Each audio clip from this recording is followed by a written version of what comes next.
Os titãs originais em Attack on Titan são conhecidos por serem criaturas gigantes e extremamente poderosas, que se diferenciam dos titãs puros comuns por possuírem alguns poderes e também por terem consciência humana quando estão transformados. Eles são divididos em 9 tipos de titãs, com cada um deles tendo habilidades e características únicas, além, é claro, de darem aos seus portadores a capacidade de se transformarem em titã quando quiserem. Então, nesse vídeo você vai conhecer tudo sobre cada um dos 9 titãs originais e ficar por dentro de todos os seus poderes e habilidades, e vai conhecer também quem foram os seus portadores ao longo da história.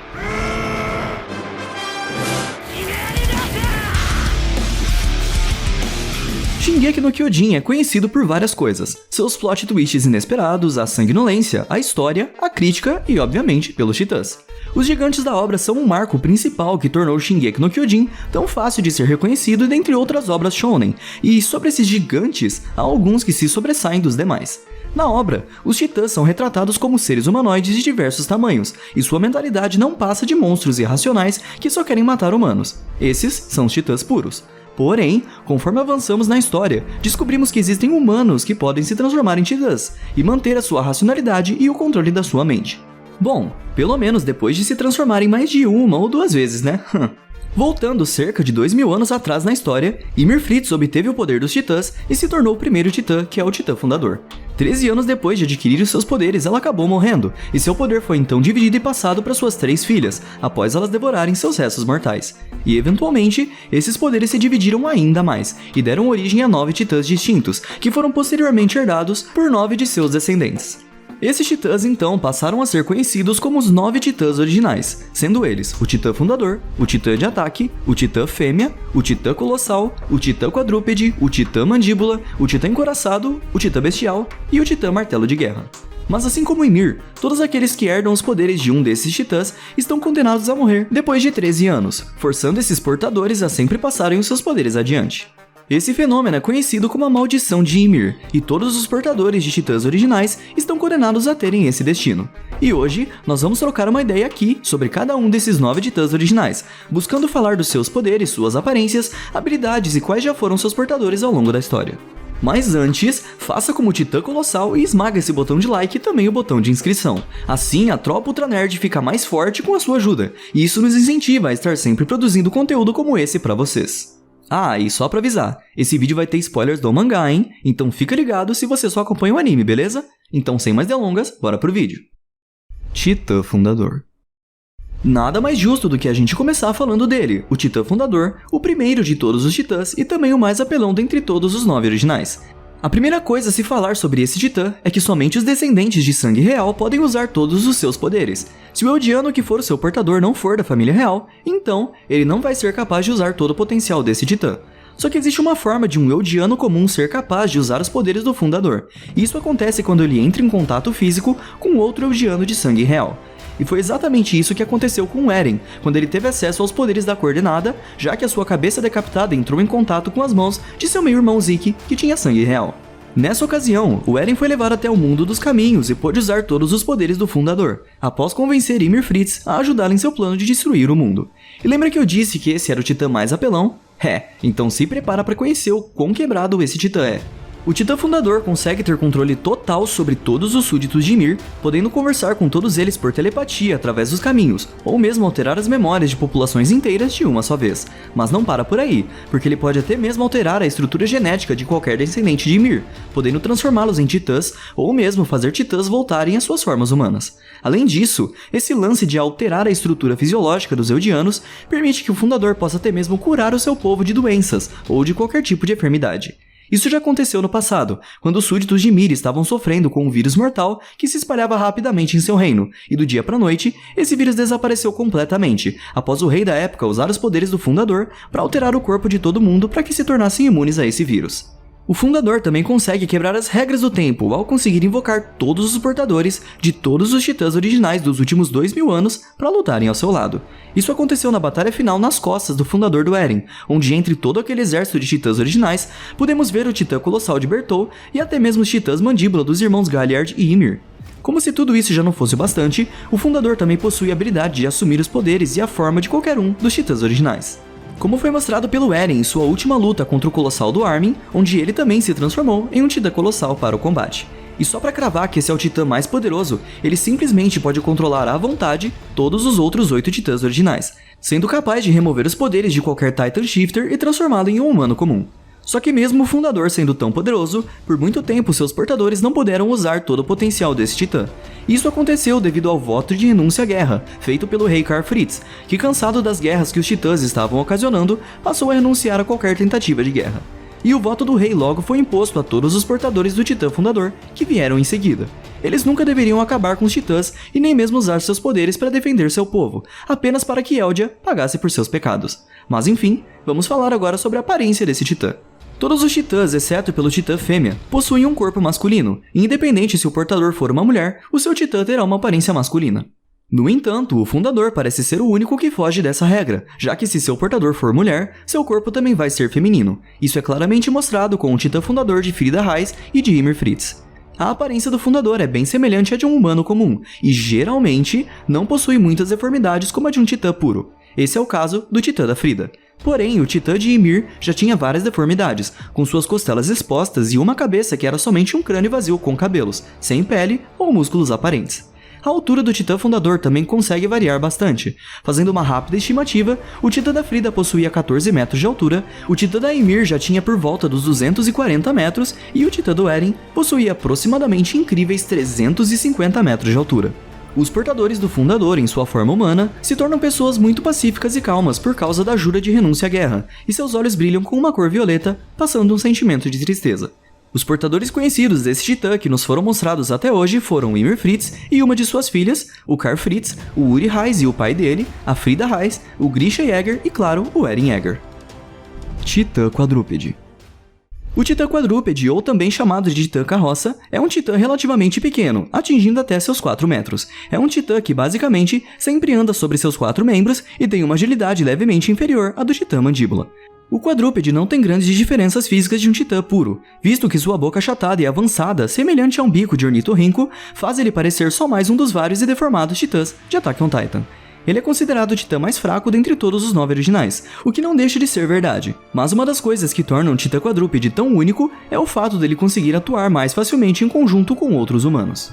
Ele pode servir como um tanque de guerra, como vimos no início da 4ª temporada, onde o quadrúpede usa uma armadura de guerra desenvolvida especialmente para o seu titã.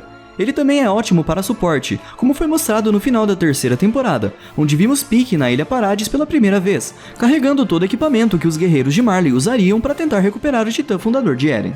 Porém, essas coisas não são aquilo no que o titã carroça realmente brilha. Apesar de ser o titã mais fraco, o quadrúpede é o titã mais resistente e que menos exige energia do seu portador, permitindo que quem possui o seu poder possa permanecer na forma de titã por meses. Esse foi o caso de Pieck, onde ela disse que praticamente esqueceu como andar com as próprias pernas depois de manter a forma titã por tanto tempo. Além do mais, na batalha final nas costas do enorme titã primordial do Eren, vimos Pieck mostrar todo o valor que seu titã possui, após se transformar repetidas vezes seguidas, e até onde a própria Pieck disse, ela poderia se transformar mais algumas centenas de vezes se fosse de sua vontade. Se você que acompanha só o anime realmente acha que o carroça é tão inútil, espera só até você ver essa parte do mangá animada. Eu tenho certeza que a sua opinião vai mudar na hora. Até hoje, o único portador do titã carroça retratado tanto no anime quanto no mangá foi a nossa querida Pieck Finger, a simpática guerreira de Marley. Titã mandíbula.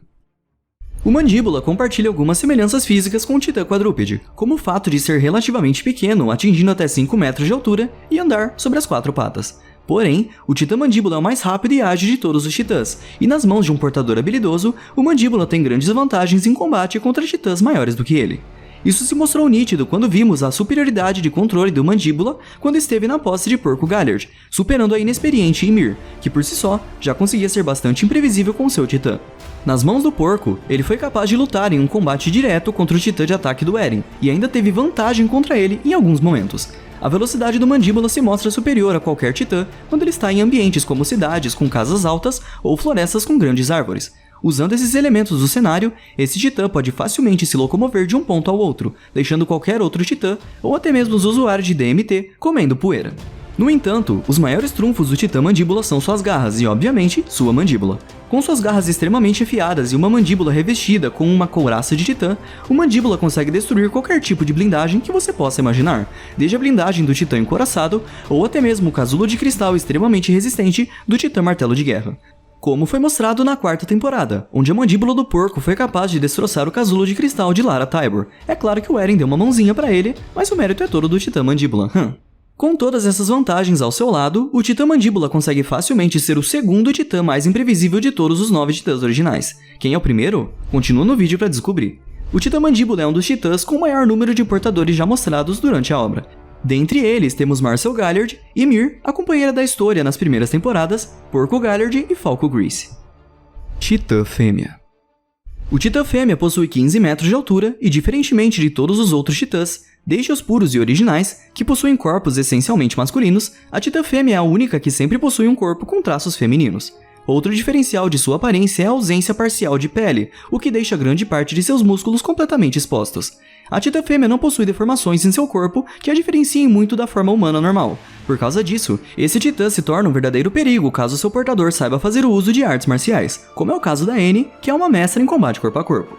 Ela também pode enrijecer parte de seu corpo usando o endurecimento padrão de titã, permitindo que seus golpes atinjam seu oponente com ainda mais força. Além disso, ela aparentemente possui uma habilidade especial que permite que ela possa assimilar com grande facilidade os poderes de outros titãs, quando ela ingere o fluido espinhal deles.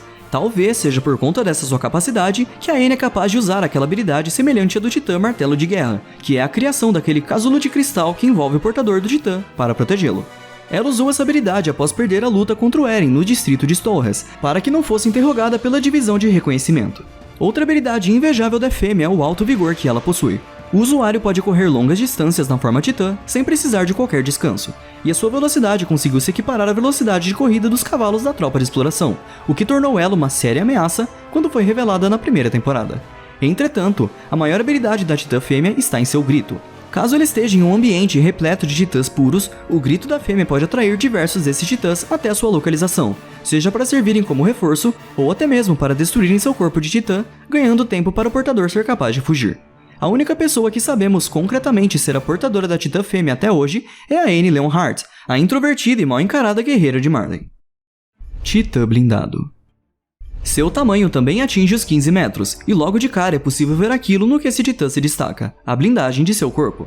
Todos os titãs originais conseguem usar o poder de endurecimento padrão para revestir parte de seu corpo, já o encouraçado, por outro lado, possui um endurecimento superior ao dos outros titãs, e esse endurecimento cobre todo o seu corpo, desde o seu rosto até suas pernas, apenas deixando um espaço livre em suas juntas para permitir o movimento.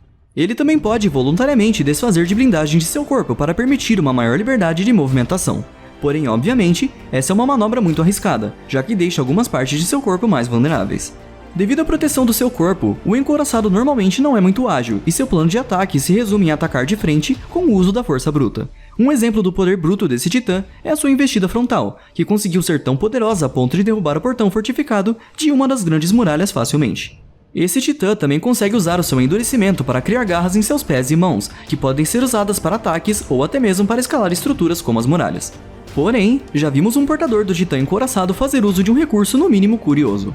Pouco antes de ser atingido por uma lança do trovão, Reiner transferiu toda sua consciência para outra parte de seu corpo, escapando da morte por um tris e deixando um corpo sem cabeça para trás. Só que não dá para saber ao certo se essa é uma habilidade exclusiva do encouraçado ou se é algo que os outros titãs também podem fazer. O encouraçado também atua como uma barricada ambulante quase impenetrável, o que faz com que esse titã receba o título de escudo de Marley. Mas nem tudo é tão simples para ele, já que a sua armadura não é capaz de proteger o seu corpo da artilharia anti-titã e de uma habilidade de endurecimento mais potente que sua blindagem.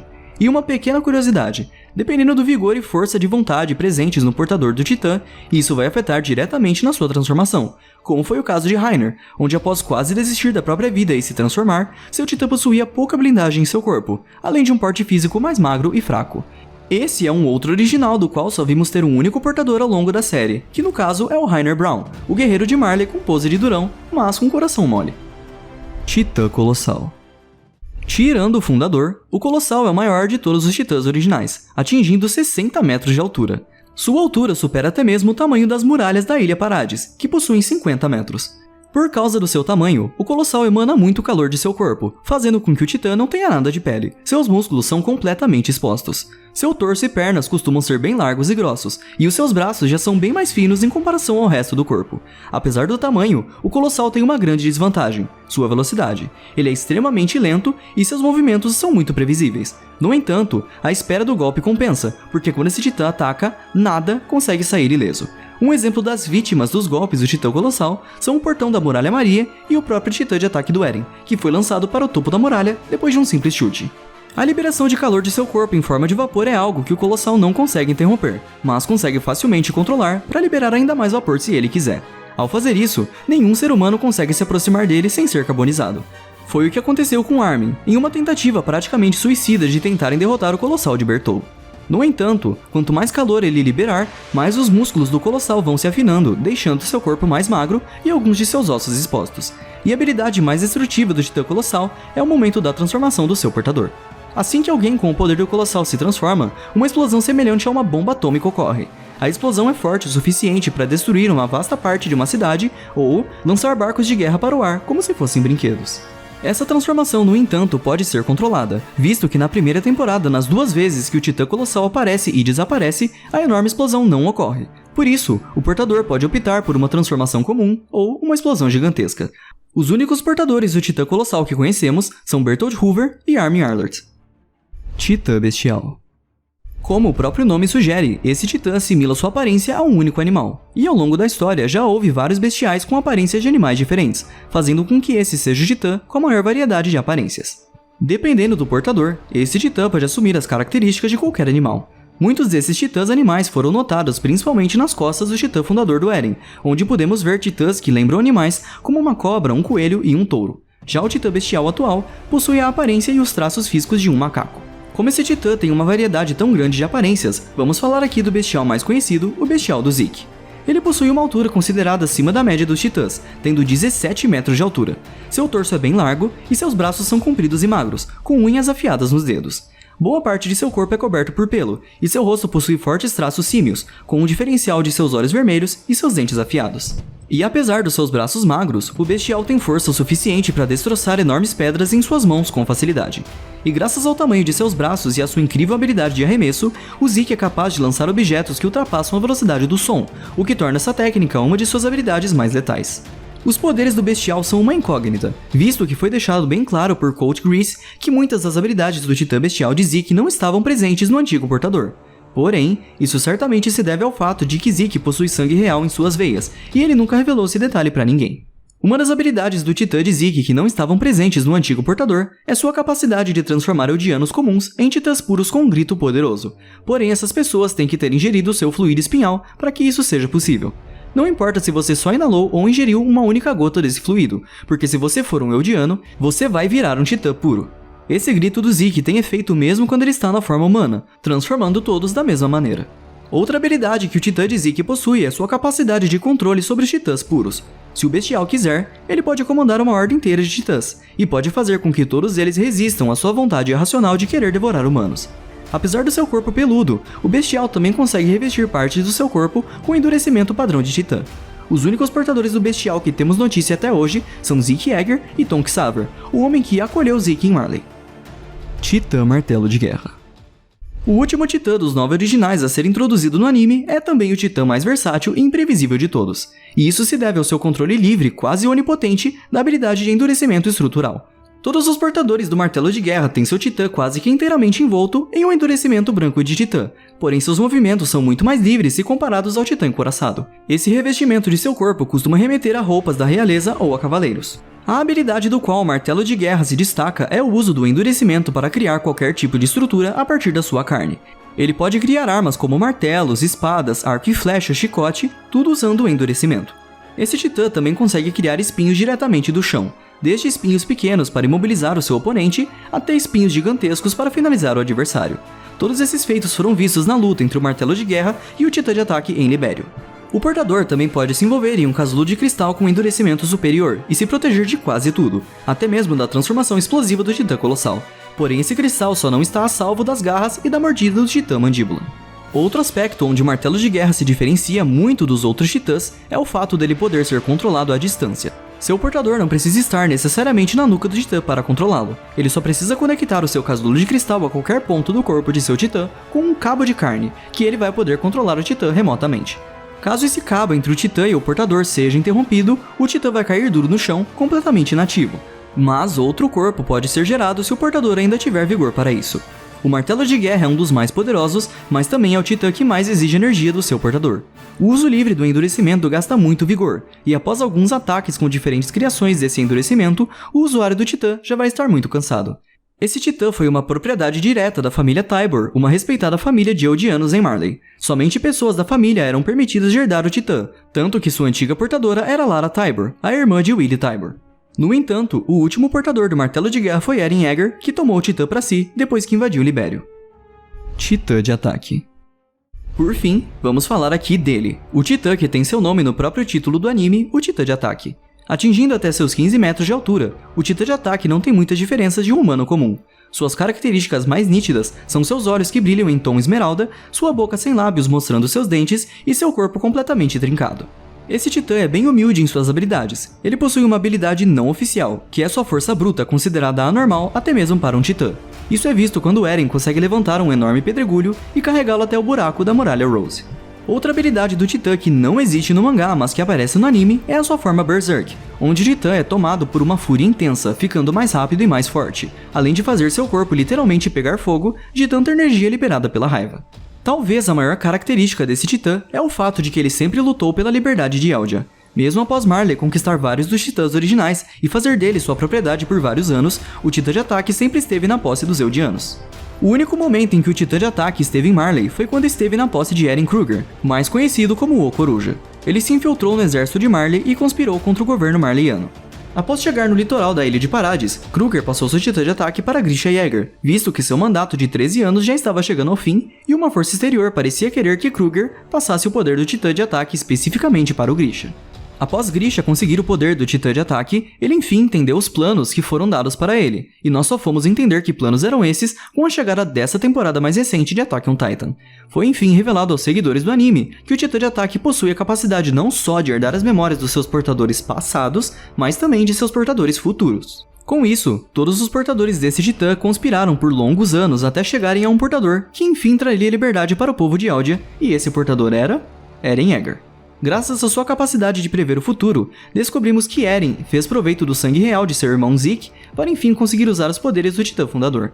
Agora, o Titã de ataque enfim conseguiu possuir o poder do Fundador. Finalmente, depois de 2000 anos, ele realizou seu sonho, e não vai parar até que todos os Eldianos possam andar livres pelas terras fora das muralhas de novo. Ok, talvez uma Ackerman em específico consiga parar o menino Tatakai.